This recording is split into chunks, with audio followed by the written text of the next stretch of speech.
for a kuya.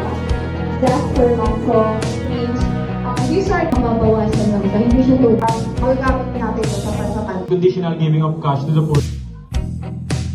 Panghanap buhay, or pwedeng na working or become dependent. Just To open the floor for when you see poor kasi, kadalasan sila yung mga walang Na pupunta sa mga cities like motivate everyone for a highly engaging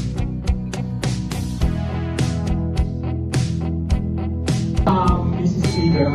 According yung sinasabi po niya is that dyan si Taro, what ang hinahanap ko kasi is yung study kung saan ko pinubuhay sinasabi ko. Kasi hindi na, saan ang sinasabi ninyo? or government yung mali sa cash assistance.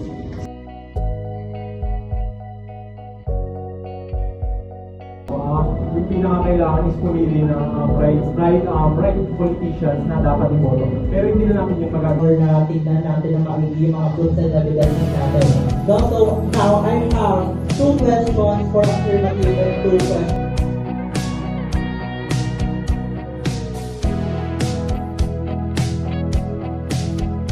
Others and to reason out our AI is the creation of raise to and miss and miss and tunay natin. Paano siya?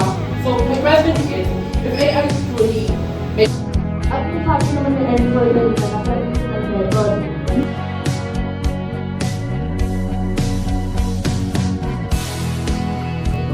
napapalitan ba ng mental ng hospital? So, na yung mga malalaking company lang yung nagiging. Even naman kasi yung mga... Ang question ko lang po is about kay ng N3 and N4 na answer. So, naging maganda yung pagpapalitan niya na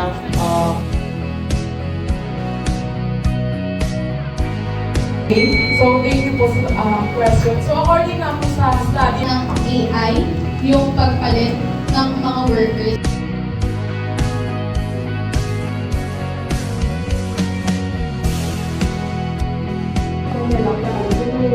Why mo kayo hirap lalo kung sinakulang? So ngayon, ipo-point out natin dito yung AI make us poor. Kasi katulad na lang ng example. And recommended. Presented the 16th of June 2026 at Manila Business. Please presenters, you can also join after a picture taking with the debaters para